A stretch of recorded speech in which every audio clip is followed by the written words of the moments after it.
Good morning! Dahil medyo mainit na talaga ang sikat ng araw sa Dubai Islands, lumipat muna kami sa indoor para mas comfortable habang nag-iikot. Kaya ang next stop namin today ay ang iconic na Dubai Mall. Perfect talaga siya lalo na ngayong summer dito sa UAE. Malamig, relaxing at sobrang daming pwedeng makita at gawin. Pagpasok namin, nagsimula muna kaming maglibot sa Chinatown area. Ang ganda agad ng vibe kasi ibang-iba yung ambience. Makikita mo talaga yung Chinese-inspired design sa paligid. From the decorations hanggang sa stores. May mga cute na stuffed toys, colorful displays at very eye-catching yung details sa bawat corner. Nakakatuwa din makita yung mga sakura trees sa loob. Ang ganda tingnan at very peaceful ng dating.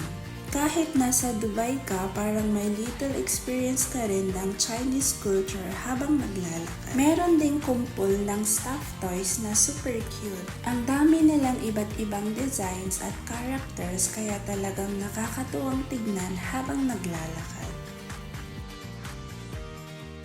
Meron ding skating area sa loob ng Dubai Mall. Nakakagulat makita ang malaking ice skating rink sa gitna ng mall. Lalo na dahil napakainit sa labas. Ang saya panoorin ng mga nag-i-skate mula sa mga beginners hanggang sa mga bihasa na talagang confident gumalaw sa yelo. Next, dumaan kami sa mini dinosaur museum area dito sa mall. Ang galing makita in person kasi sobrang laki at very detailed ng dinosaur display. Parang nakakatuwang isipin na may gantong experience ka sa loob mismo ng mall. Hindi lang shopping yung mapupuntahan mo dito, may learning experience din kaya mas exciting lalo na pag family trip. Maraming bisita ang humihinto para mag-picture dahil talagang kahanga-hanga ang laki at itsura ng dinosaur skeleton. Parang bumalik ka sa prehistoric era kahit ilang minuto lang habang pinagmamasdan ang napakadetalyadong exhibit na ito.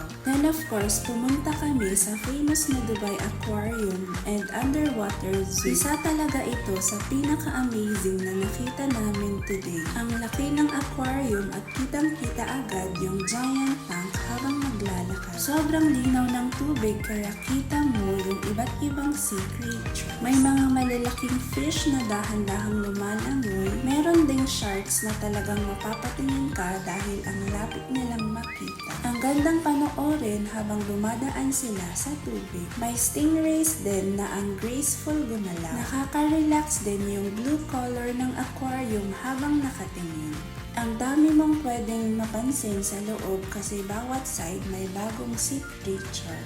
Perfect siyang tambayan at sightseeing habang nagpapalamig. Isa talaga siya sa highlights ng visit namin sa Dubai Mall. Nakakatuwa ring makita kung gaano kalaki ang buong aquarium mula sa iba't ibang viewing areas. May mga schools of fish na sabay-sabay lumalangoy na parang isang magandang underwater performance. Ang ganda rin ng lighting sa loob kaya mas lalong lumilitaw ang kulay ng mga sea creature. Maraming bisita ang humihinto para kumuha ng pictures at videos dahil sobrang ganda ng view. Nakaka-relax pakinggan at panoorin ang tahimik na galaw ng mga hayop sa tubig. Isa itong magandang experience para sa mga bata at matatanda dahil may matututunan ka rin tungkol sa marine life. Talagang isa ang Dubai Aquarium sa mga attractions na hindi dapat palampasin kapag bumisita ka sa Dubai Mall. Habang nasa Dubai Mall din, syempre nakita rin namin ang world famous na Burj Khalifa. Sobrang taas at impressive pa rin kahit ilang beses mo nang makita sa pictures. Isa pa sa favorite spots namin dito ay yung Dubai Mall Waterfall. Ang elegant niyang tignan at sobrang unique ng design niya. Nakaka-relax lang tumayo sa gilid at panoorin habang dumadaloy yung tubig. Another beautiful memory here in Dubai at grateful kami sa simple moments na ganito. So hanggang dito na lang. Bye!